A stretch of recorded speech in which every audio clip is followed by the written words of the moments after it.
Hello students, welcome back in our YouTube channel physics chemistry solution. और मैं आपका physics tutor Praveen आज फिर एक इंटरेस्टिंग सा टॉपिक लेकर आपके सामने हाजिर हूँ। तो आज का हमारा टॉपिक है कंजर्वेशन ऑफ मोमेंटम। क्या टॉपिक है? Conservation of momentum. ठीक है, मोमेंटम पिछले लेक्चर में हमने थोड़ा सा मोमेंटम के बारे में पढ़ा था।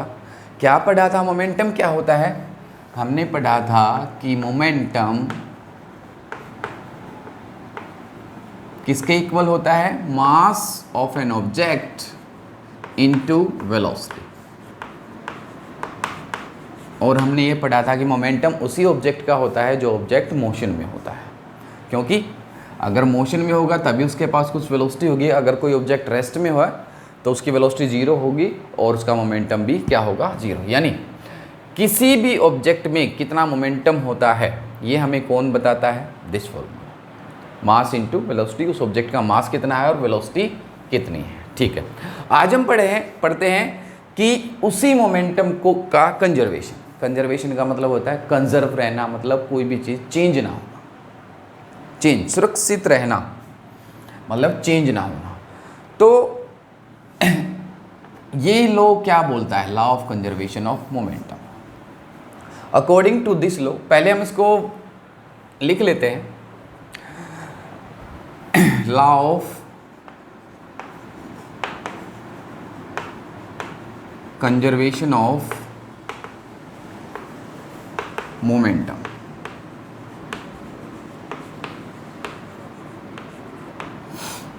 law of conservation of momentum, according to this law,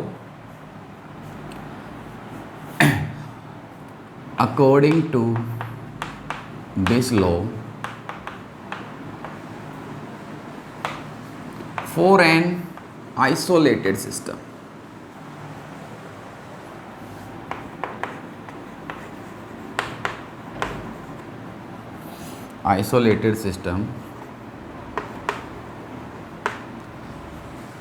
the total momentum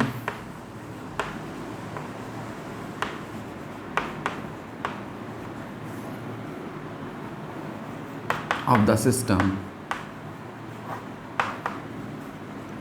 will remain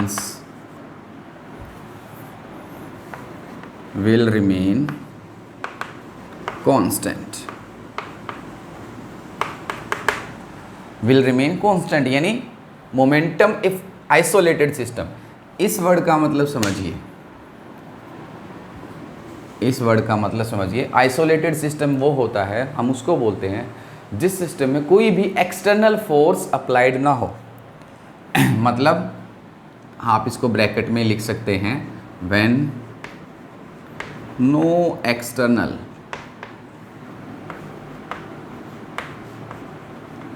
force is applied.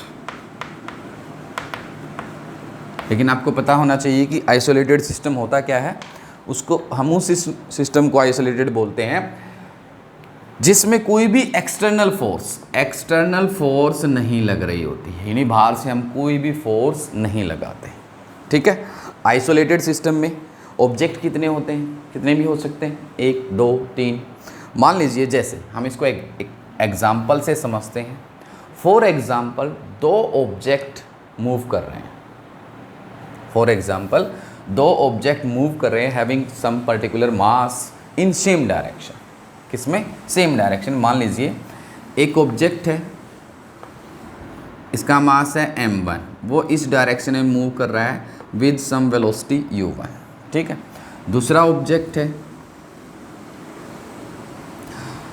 जिसका मास है m2 और वो भी सेम डायरेक्शन में मूव कर रहा है जिसकी वेलोसिटी है u2। ठीक है, एक बार के लिए हम मान लेते हैं कि m2 ये वाला object first object, second object,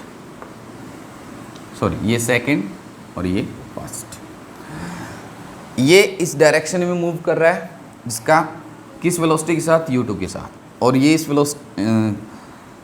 u1 velocity के साथ इसी डायरेक्शन में मूव कर रहा है। ठीक है, हम ये मान लेते हैं कि इसकी स्पीड थोड़ी सी ज़्यादा है किससे? इससे। तो कुछ टाइम के बाद क्या होगा? मान लीजिए कोई एक गाड़ी जा रही है 5 मीटर पर सेकंड की स्पीड से एक डायरेक्शन में, पीछे दूसरी गाड़ी आ रही है 10 मीटर पर सेकंड की स्पीड से।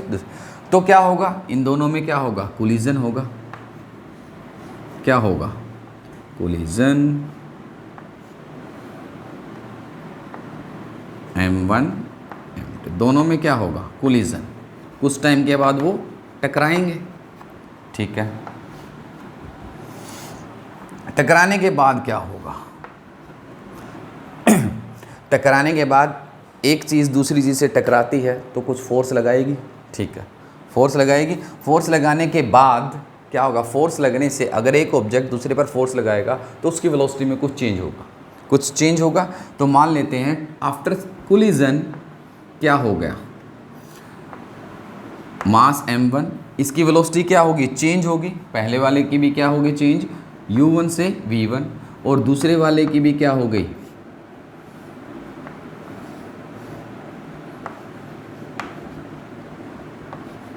v2। ठीक है, क्या हो गई, चेंज हो गई। ठीक, अब ये प्रोसेस हमने देखा। ठीक है, अब देखिए इस ऑब्जेक्ट का कोलिजन से पहले कुछ मोमेंटम था, बिफोर इसका कितना, m1 u1। मोमेंटम का फॉर्मूला हमें पता है, मास इनटू वेलोसिटी। इसका मोमेंटम था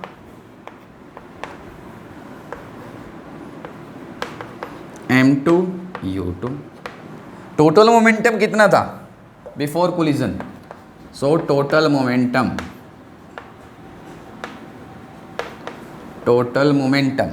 बिफोर कोलिजन कितना, p कितना था, mm। दोनों को क्या कर देंगे, प्लस कर देंगे, m2 u2। ठीक है, अब अकॉर्डिंग टू दिस लॉ ये क्या बोलता है कि मान लीजिए एक आइसोलेटेड सिस्टम में है, मतलब बाहर से कोई एक्सटर्नल फोर्स नहीं लगी और कोई दूसरी फोर्स नहीं लग रही। जो फोर्स लगी है वो कौन सी लगी है, एक ये इस पे लगाएगा, इसने इस पर फोर्स लगाई। तो हमें पता है कि अगर एक ऑब्जेक्ट दूसरे ऑब्जेक्ट पर फोर्स लगाता है, दूसरे वाला भी पहले वाले पर कुछ फोर्स लगाएगा, जिसके कारण दोनों की वेलोसिटी में कुछ चेंज आता है। तो after collision, so total momentum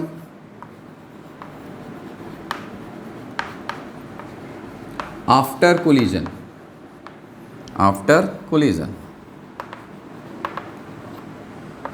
P कितना हो गया, m1 v1 plus m2 v2। अब अकॉर्डिंग टू दिस लॉ, ये लॉ क्या बोलता है कि ये मोमेंटम और ये मोमेंटम क्या रहेगा, सेम रहेगा। According to this law m1 u1 plus m2 u2 is equal to m1 v1 plus m2 v2। ये स्टेटमेंट है, यानी फॉर एन आइसोलेटेड सिस्टम जो मोमेंटम पहले, जो टोटल मोमेंटम पहले इन दोनों ऑब्जेक्ट का था, आफ्टर कोलिजन भी मोमेंटम उतना ही रहेगा। आफ्टर कोलिजन भी मोमेंटम उतना ही रहेगा। कंडीशन क्या है कि कोई भी एक्सटर्नल फोर्स नहीं लगनी चाहिए। Without any external force total momentum of the system will remain constant, unchanged, कोई भी चेंज नहीं होगा। This is law of conservation of momentum. ठीक है, अब इसको हम प्रूफ करते हैं। प्रूफ, इसका प्रूफ करते हैं। तो पहले एक बार इसको नोट करिए, फिर हम इसको, ये वाली जो इक्वेशन है, जो टोटल मोमेंटम, क्या रियल में मोमेंटम सेम रहता है या फिर चेंज हो जाता है। तो आइए हम एक एग्जांपल लेकर हम इसको प्रूफ करते हैं। नोट करिए एक बार।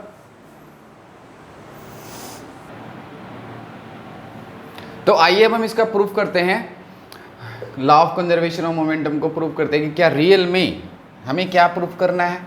हमने क्या कहा था कि m1 u1 plus m2 u2 is equal to m1 v1 plus m1 m2 v2। ठीक है, हमें इसको प्रूफ करना है। ठीक है, तो आइए let us consider two object. One is for example के लिए हम लेते हैं, एक ट्रक है और एक कार है। दोनों का अपना अपना मास है, एक का m1 और एक का m2। Let us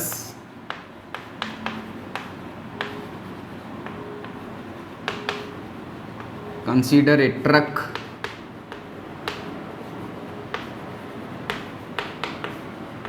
having mass m1 and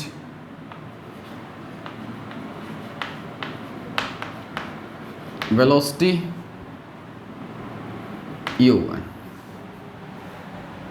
and a car having mass m1 and velocity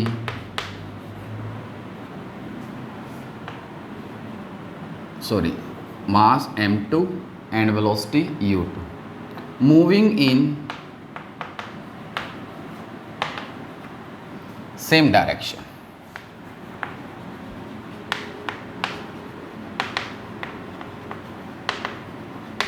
ठीक है, मान लीजिए ये एक ट्रक है,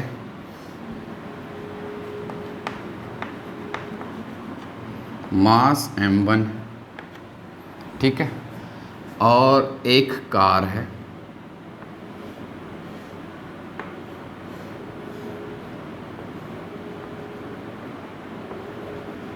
m2। इसके पास वेलोसिटी है u1, इस डायरेक्शन मूव करी, इसकी वेलोसिटी है u2, इस डायरेक्शन मूव कर रहा है। ठीक है, क्या होता है कुछ टाइम के बाद इसकी वेलोसिटी हम मानते हैं कि इससे ज़्यादा है। क्या मानेंगे? अगर इसकी वेलोसिटी ज़्यादा होगी तभी इससे जाकर ये टकराएगा और इनका कोलिजन होता है।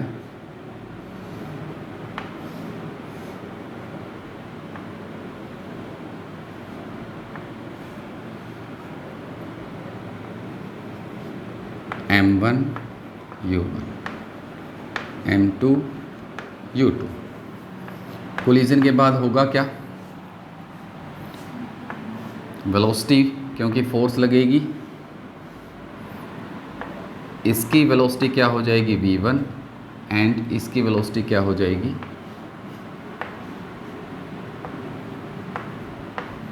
v2। ठीक है, अब देखिए कैसे प्रूफ करेंगे। अच्छा, इसके कारण इसका इनिशियल मोमेंटम ये मान लिया हमने और फाइनल मोमेंटम ये मान लिया आफ्टर कोलिजन। ठीक है, अब ये वाला ट्रक क्या करेगा? इससे टकराएगा तो क्या करेगा? फोर्स लगाएगा। ठीक है, let F1 is equal to force applied by force exerted by truck on car and F2 force exerted by car on truck। ठीक है, जब फोर्स लगाएगा ट्रक कार पर तो क्या होगा? जब हम किसी ऑब्जेक्ट पर फोर्स लगाते हैं तो हमें पता है कि क्या होता है, उसकी वेलोसिटी में चेंज आता है, उसकी वेलोसिटी में चेंज आता है। सो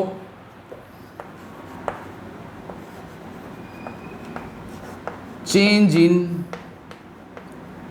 velocity of car due to force F1। ठीक है,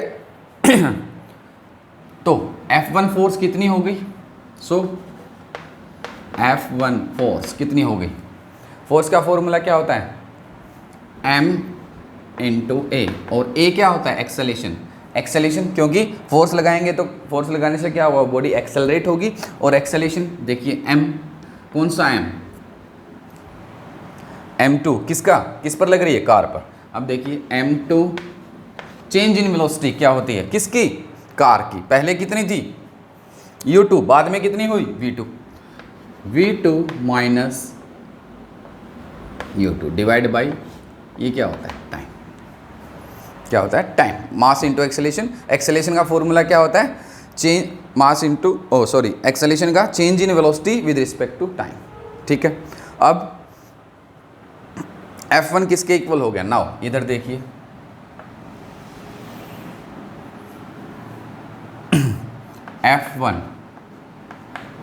F1 किसके इक्वल हो गया? m/v2 minus u2 divide by t। Okay, first equation. Similarly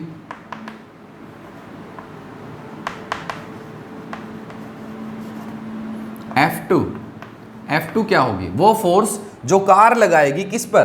क्योंकि according to Newton's third law हमें पता है कि अगर एक ऑब्जेक्ट दूसरे पर फोर्स लगाता है तो एक्शन होता है, तो उसके अपोजिट एक रिएक्शन होता है। तो F2 क्या हो? किस पर? m1। वेलोसिटी में क्या चेंज आएगा? v1 minus u1 divide by t। उतनी टाइम तो उतना ही रहेगा, कोलिजन तो दोनों का सेम रहेगा, क्योंकि टकराते हैं तो दोनों उतने ही टाइम के लिए टकराएंगे, सेम टाइम अलग अलग नहीं होगा। Now we know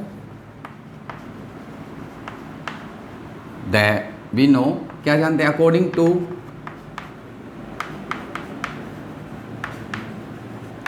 Newton's third law,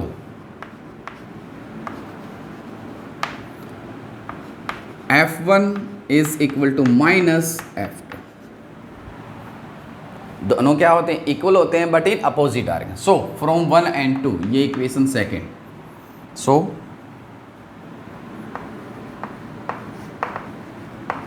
from equation 1 and 2, ये और ये दोनों क्या हो जाएंगे? इक्वल हो जाएंगे। क्या हो जाएंगे? इक्वल। तो हम इसको लिख सकते हैं m2v2 minus u2 divide by t is equal to minus क्या? Minus m1 v1 minus u1 divide by t से t कैंसिल। ठीक है, आप इसको सॉल्व करें, मल्टीप्लाई करिए। m2 v2 minus m2 u2 is equal to minus m1 v1 plus m1 u1। ठीक है, इसको इधर ले आइए और इसको इधर ले जाइए। तो m2 v2 plus m1 v1 is equal to m1 u1 plus m2 u2। यही हमें प्रूफ करना था। यही क्या करना था? हमें प्रूफ करना था। यानी इसका मतलब क्या हुआ? देखिए, इनिशियल मोमेंटम बिफोर कोलिजन, देखिए बिफोर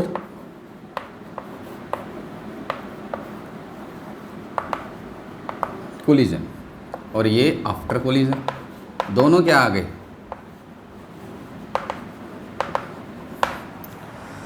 दोनों क्या आ गए? सेम आ गए। और यही चीज़ हमें प्रूफ करनी थी। ठीक है, तो हम कह सकते हैं कि फॉर एन आइसोलेटेड सिस्टम, देखिए हमने फोर्स कौन सी ली है? जो ट्रक कार पर लगा रहा है और या जो कार ट्रक पर लगा रहा है। हमने बाहर की कोई भी फोर्स इन्वॉल्व नहीं की है और ना ही हमें करनी है, क्योंकि ये कंडीशन है, if external force is zero then total momentum of an isolated system will remain conserved. और यही क्या होता है? Law of conservation of momentum. हम इसी को क्या बोलते हैं? Law of conservation of momentum. ठीक है, तो एक बार नोट करिए, फिर हम इसकी कुछ एप्लीकेशन करते हैं। करिए नोट।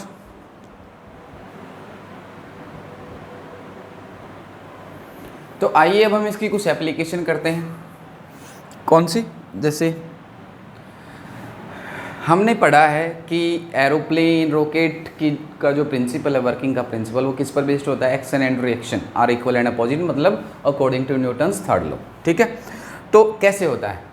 इसका मतलब क्या है कि जब फर्स्ट एग्जांपल, जैसे एरोप्लेन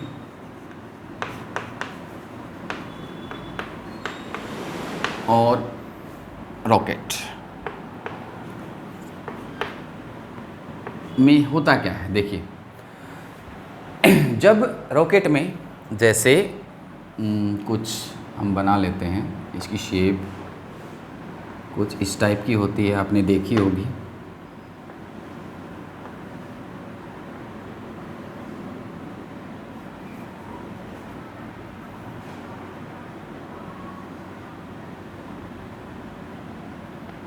नीचे क्या होता है इसके, फ्यूल इंजन, ये वाला पार्ट। और जब ये फ्यूल जलता है तो क्या करता है, इसके नीचे की तरफ क्या होता है, गैसेस बाहर निकलती हैं। गैसेस क्या निकलती हैं, बाहर निकलती हैं। ठीक है, तो गैसेस जो बाहर निकलती हैं, जो फ्यूल बर्न होता है, जितना फ्यूल बर्न होगा उसका मास, और जिस स्पीड से गैसेस बाहर निकलेगी वो मोमेंटम क्या होता है, उसका मोमेंटम। और ये क्या नीचे की तरफ क्या लगाएगा, फोर्स लगाएगा। क्या लगाएगा, फोर्स। यानी फोर्स भी किससे, मास इनटू वेलोसिटी। वेलोसिटी कौन सी, गैसेस की वेलोसिटी। तो हमें पता है according to Newton third law, जितना फोर्स नीचे की तरफ लगेगी उतनी फोर्स ऊपर की तरफ। तो फोर्स ऊपर की तरफ लगेगी तो रॉकेट में क्या आएगा, मोमेंटम। क्या आएगा, मोमेंटम। तो मोमेंटम आएगा तो जो मोमेंटम होता है कौन सा मोमेंटम, गैसेस का मोमेंटम। ठीक है, और जो रॉकेट का मोमेंटम होता है वो क्या होगा, सेम होगा आपका। क्या होगा, जितना मोमेंटम गैसेस का बनेगा इन डाउनवर्ड डायरेक्शन, जैसे momentum created by exhaust gases is equal to, किसके इक्वल होगा, momentum gain by the rocket. इनका मोमेंटम क्या रहेगा, सेम रहेगा। ठीक है, मोमेंटम क्या रहेगा, सेम रहेगा। इसी प्रकार एरोप्लेन में होता है, रॉकेट ऊपर जाता है, एरोप्लेन में क्या होता है, एरोप्लेन ऐसे जाता है या इस डायरेक्शन में। तो जो वो उसमें भी क्या होता है, जब फ्यूल बर्न होगा तो गैसेस बाहर की तरफ रिलीज करता है, तो उसका अपना एक मोमेंटम होता है। और वो मोमेंटम अगर इधर जा रहा है तो गैसेस भी क्या लगाएंगे, इक्वल एंड अपोजिट मोमेंटम किसको देंगी, एरोप्लेन को। तो वो मोमेंटम भी क्या रहेगा, सेम रहेगा। क्या रहेगा, सेम रहेगा। दूसरी देखिए, रिकॉइल ऑफ गन। ये दोनों हम पहले न्यूटन थर्ड लॉ में पढ़ चुके हैं। देखिए, रिकॉइल ऑफ गन क्या होता है, जब हमारे पास गन होती है तो गन में उसके अंदर बुलेट होती है, तो उसका मोमेंटम क्या होता है, मोमेंटम ऑफ गन कितना होता है, 0। मोमेंटम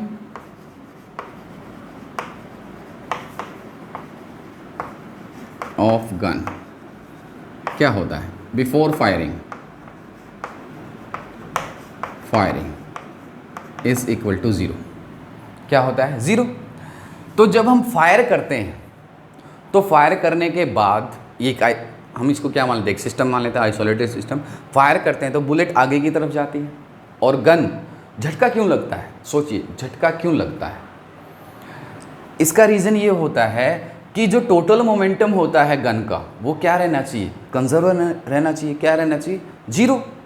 क्योंकि बिफोर फायरिंग क्या होता है, बिफोर फायरिंग गन का मोमेंटम कितना,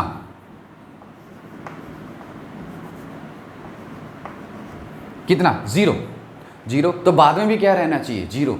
तो वो 0 होता कैसे है कि जब आप फायर करते हो तो फोर्स प्रोवाइड की, आपने ट्रिगर को दबाया तो गन क्या होगी, यानी सॉरी गन नहीं, बुलेट का अपना कुछ मास होगा, कुछ मास, और वो फॉरवर्ड डायरेक्शन में एक पर्टिकुलर स्पीड के साथ बहुत तेज़ी से जाती है। ठीक है, तो उस बुलेट का, मूविंग बुलेट का कुछ मोमेंटम होगा। क्या होगा, मोमेंटम। तो वो क्या करेगी, बुलेट आगे की तरफ जाती है तो वो इक्वल अमाउंट में मोमेंटम क्रिएट करती है, किसमें, गन में। किसमें, गन में। मोमेंटम होगा गन में, तो वो गन किस तरफ जाएगी, पीछे की तरफ। क्या जाएगी, पीछे की तरफ। दोनों का क्या होगा, डायरेक्शन अपोजिट होगा, तो टोटल मोमेंटम क्या हो जाएगा, जिसका जितना मोमेंटम बुलेट का होगा उतना ही मोमेंटम गन का होगा। लेकिन सोचिए, बुलेट का मास छोटा होता है, बुलेट छोटी होती है, उसका मास का मतलब, गन का मास बहुत ज़्यादा होता है इन कंपैरिजन टू बुलेट। तो लेकिन अब ये क्वेश्चन उठता है कि क्या जितनी स्पीड से बुलेट गई उतनी स्पीड से गन पीछे क्यों नहीं जाती। लेकिन वो तो क्या करती है, झटका लगती है। इसका रीज़न होता है कि बुलेट का मास कम होता है और गन का मास ज़्यादा होता है। और मोमेंटम का फॉर्मूला क्या था, मास इंटू वेलोसिटी। क्या होता है, मास इनटू वेलोसिटी। मान लीजिए देखिए मास ऑफ गन हम मान लेते हैं m1, ठीक है। मास ऑफ बुलेट m2, ठीक है। जब हम फोर्स लगाते हैं एंड फायर करते हैं, after firing bullet gain some momentum, तो velocity of bullet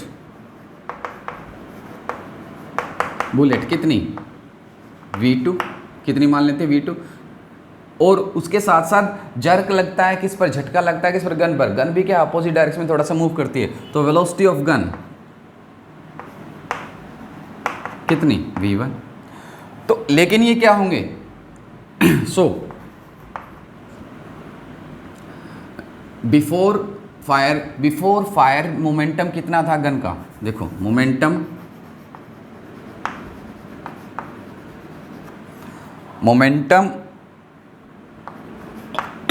of gun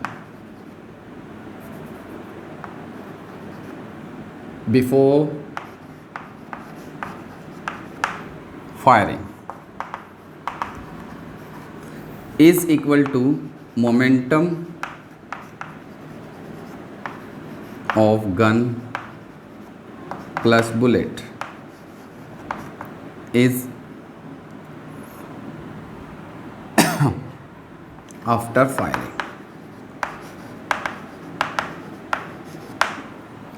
firing, अब ये मोमेंटम कितना है, 0। अब ये मोमेंटम है 0 और आफ्टर फायरिंग क्या होगा मोमेंटम, देखिए m1 क्या होगा, गन का मोमेंटम कितना होगा, m1 v1 plus m2 v2। अब यहाँ से क्या फॉर्मूला बनेगा, m1 v1 is equal to minus m2 v2। Minus sign यहाँ पर क्या दिखाता हमें, डायरेक्शन, अपोजिट डायरेक्शन। तो टोटल मोमेंटम इनका भी क्या रहेगा आपका, 0, क्या रहेगा 0, ठीक है। ये किसके इक्वल होगा, this is equal to this.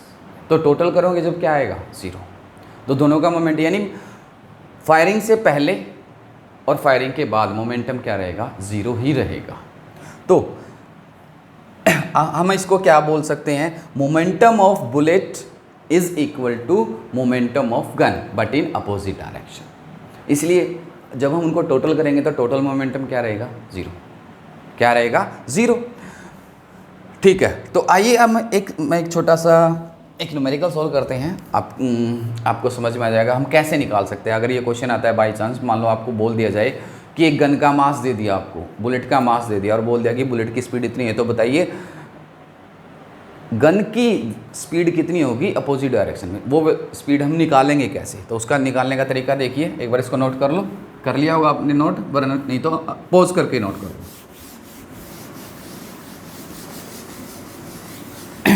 मान लीजिए आपको दिया हुआ है कि एक गन का मास गिवन, क्या दिया हुआ है आपको, mass of gun m1 is equal to 6 kg, mass of bullet